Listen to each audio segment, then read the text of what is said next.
अष्टमी बहुत सुंदर दिवस है। बहुत बहुत बधाइयां महाराज।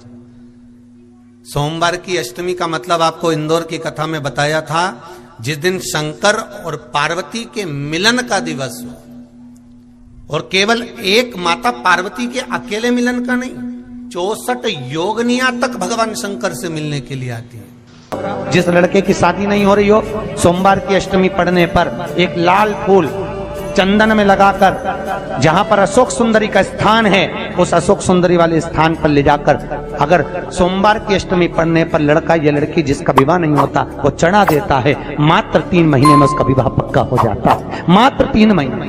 अशोक सुंदरी का स्थान शिव। बहुत तकलीफ है और नहीं हो रहा काम, बहुत दिनों से लगे हो, नहीं हो रहा। हरा मूंग ले जाओ। मूंग के दाने तो रहते हैं घर में, केवल 31 मूंग के दाने लेकर जाइए, 31 चावल के दाने लेकर जाइए और 31 ही बेलपत्र लेकर जाइए। जिस दिन सोमवार की अष्टमी हो, कौन से दिन?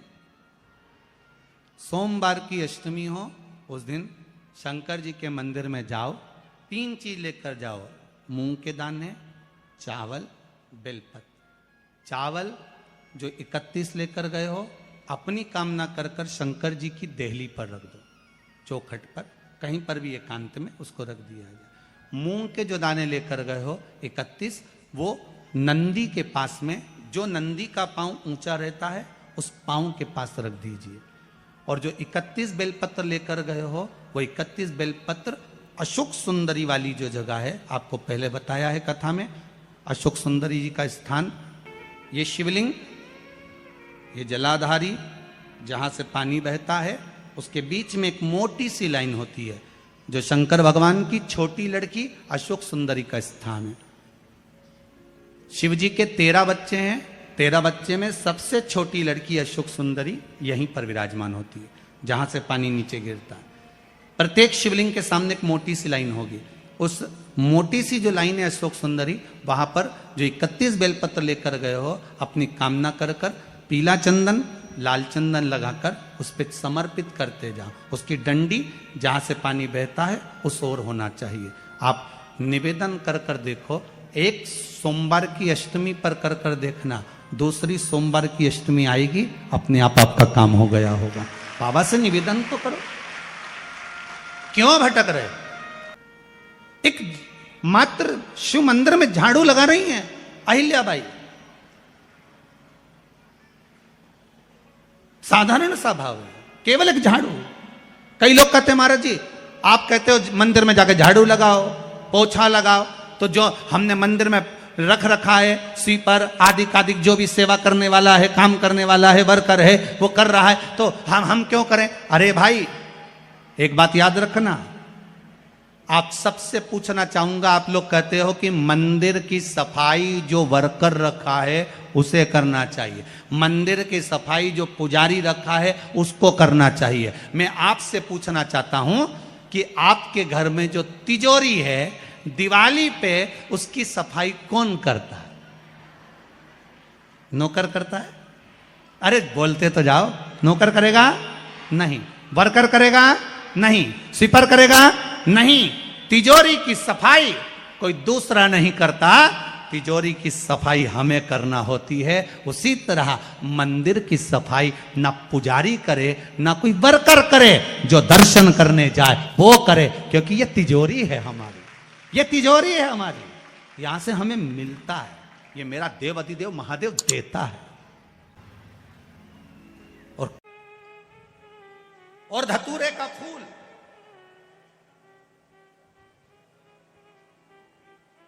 कांटे वाला धतूरा, और उसमें लगने वाला एक पुष्प।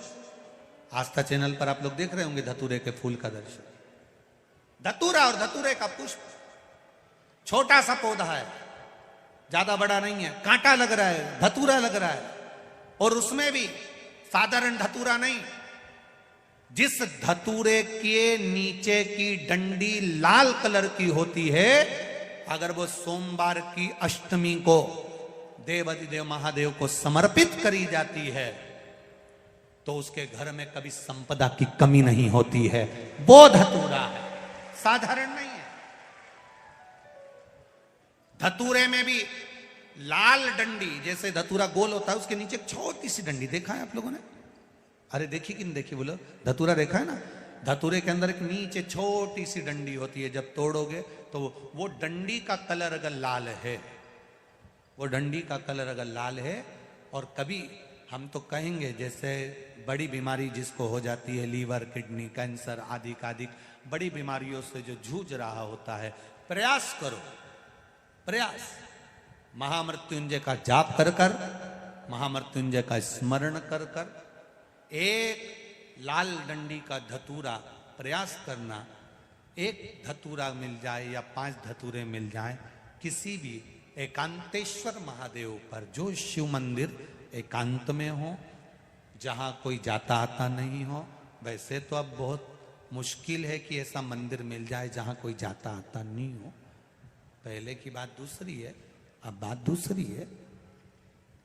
फिर भी कहीं आप रोड पे से निकल रहे हो, एकांतेश्वर महादेव अगर आपका दिख जाए, बहुत बीमारियों से ग्रसित हो, तो भी महामृत्युंजय जाप का स्मरण कर कर या किसी विद्वत ब्राह्मण जन से महामृत्युंजय मंत्र का जाप कराकर, या भगवान शिव के मंत्र का जाप स्वयं कर कर, वो भी ना बने तो पंचाक्षर मंत्र नमः शिवाय, षडाक्षर मंत्र ओम नमः शिवाय, या श्री शिवाय नमस्तुभ्यम जप कर वो लाल डंडी का धतूरा 5 एकांतेश्वर महादेव को आप समर्पित कर सकते हो। रोग थम जाएगा, जो दवाई खाओगे वो शरीर को लगना प्रारंभ हो जाएगी और आप स्वस्थ होना प्रारंभ हो जाएंगे।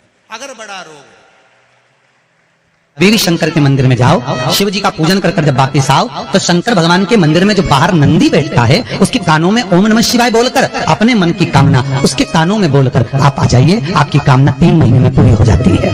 नंदी के ईश्वर भगवान का स्मरण करिए। अगर 7 बेलपत्र आप शंकर को समर्पित करते हो तो 1 बेलपत्र नंदी भगवान पर भी अवश्य समर्पित करें। नंदीश्वर भगवान शिव को समर्पित, 1 बेलपत्र नंदीकेश्वर की ओर चढ़े।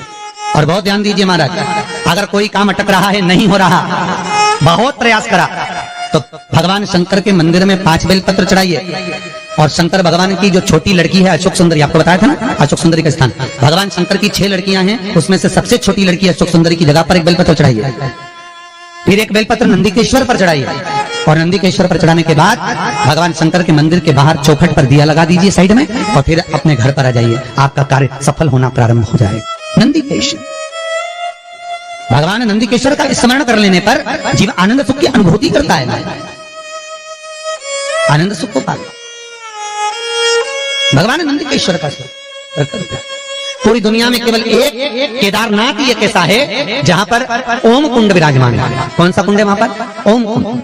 जो बच्चा हकलाता है, तोतला बोलता है या गूंगा होता है, जिसकी वाणी नहीं होती, वो अगर ओम कुंड पर जाकर ओम बोलने का प्रयास करता है तो जितनी देर तक उसके मुंह से घुन्न की आवाज निकलती है, उतनी देर तक ओम कुंड में से पानी का बुलबुला निकलता रहता है। और 7 या 8 बार बोलने से व्यक्ति हकलाना छोड़ देता है, तोतला बोलना छोड़ देता है और उसकी वाणी आ जाती है। वो ओम कुंड केदारनाथ जी में बसता है।